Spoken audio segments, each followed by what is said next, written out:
नाजरीन, मैं हूं मोहम्मद और मेरे साथ हैं आज आलमी इस्लाम की मायना शख्सियत हजरत मौलाना कलीम अहमद सिद्दीकी साहब, जो खलीफा और मजाज हैं हजरत मौलाना सैयद अबुल हसन अली हसनी नदवी के। आपका मुख्तसर तारुफ यह है कि दावत इस्लामी के ताल्लुक से आपकी शख्सियत दुनिया भर में जानी और पहचानी जाती है।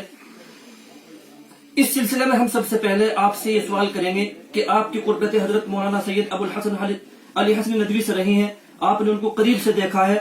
हजरत मौलाना अली नदवी को हिंदुस्तान में एक इम्तियाज हासिल है, वो इम्तियाज हजरत मौलाना अली नदवी को किस बुनियाद पर हासिल है? असल में मेरी ये सत्ता नहीं है कि मैं कोई इस तरह का कोई तज़किया कर सकूं। मैं तो गांव का एक घसियारा किसान का बेटा हूँ, मोटी अकल है कुछ। वो इतनी कहाँ सत्ता होती है कि हजरत मौलाना जैसी आलमी शख्सियत के बारे में कोई जो है मैं कोई तज़किया बयान कर सकूं। बस एक वाकया, मैं इंतकाल से एक साल से कुछ दिन पहले मेरी हाजिरी हुई हजरत मौलाना मुक़द्दम की खिदमत में। तो वो एक वाकया मैं अर्ज करूंगा जो हजरत मौलाना की जो इंफरादियत और जो चीजें अल्लाह ताला ने उनको दी थी उसको समझने, उसके पीछे क्या था, जरा ये समझने में शायद मदद मिलेगी मेरे लिहाज से।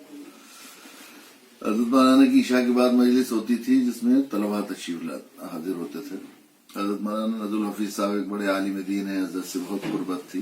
वो कोई सवाल करते थे, तलबा के मतलब का हजरत जवाब देते थे। तो इत्तफाक से उस मजलिस में हजरत मौलाना के उस मजलिस में मौलाना नज़रुल हफीज साहब नहीं तशरीफ रखते थे। सब खामोश बैठे हुए थे, साइलेंट। तलबा चाहते थे कि हजरत कुछ फरमाए, वो सवाल पर ही फरमाते थे। सब मेरी तरफ बार बार निगाह कर रहे थे। तो मुझे तो अपनी एहसास कम तरीके से हिम्मत नहीं थी हजरत से बोलने की। लोगों ने इशारा किया, मेरे एक दो लोगों ने उंगली से भी इशारा किया।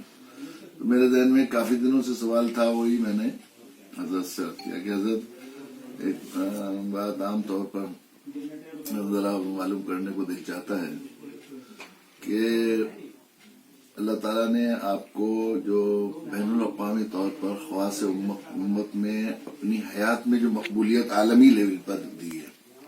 बहुत से लोग ऐसे थे, मेरे साथ खुद वाक़या पेश आया कि एक साहब मदीना में मिले, ठीक ठाक से मुतदय्यन आदमी थे और लग रहा था संजीदा आदमी। तो कहाँ से आए हो? हिंदुस्तान से। तो तुम वहां से किसी बड़े आलिम का नाम बताओ। वो हिंद को जानते नहीं थे, मतलब ये थी। तो मैंने कहा कि शेख अबुल हसन अली नदवी को जानते? अच्छा, शेख अबुल हसन अली नदवी के वतन से आए हो तुम?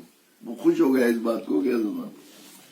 और तमाम ख़वास उम्मत जो थे आखिरी लगी में अपने बुजुर्गों में, अपने हिंदुस्तान के अकाबरीन में, अरब अजम हर जगह पर जो मकबूलियत अपनी हयात में आपको हासिल हुई, वो जरा वजह कुछ भी रही हो। अपने जमाने में लोग जो अपनी हयात में थे बड़े बड़े इम्मा वो, लेकिन बैनुल अक़वामी तौर पर उनको वो मकबूलियत हासिल हुई जो आपको अल्लाह ताला ने मकबूलियत दी। उसके पीछे कोई खास अमल आपका था?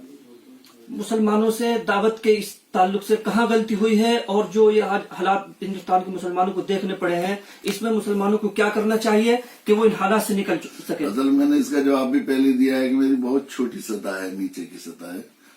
जरा बहुत ही फिक्री सवाल है, नहीं कह सकते। हमें जो हमारे हजरत ने कुछ सिखाया कि हमारी जिम्मेदारी थी कि दावत का काम करना चाहिए था, और हम दाई हैं। दाई की हैसियत तबीब की होती है, मरीज और मधुर की हैसियत मरीज की होती है। तबीब का काम है मरीज का इलाज करना, ना कि एहतजाज करना, उससे मुखालफत करना, उससे नफरत करना, उससे गैर समझना। तो मेरे ख्याल से हमें जो इलाज की जिम्मेदारी थी हमने अदा नहीं की। ये समझ में जो आई जो अंदर।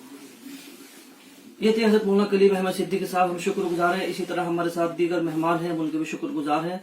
हजरत से फिर इंशाअल्लाह इस मौजू पर तफसीली बात करेंगे।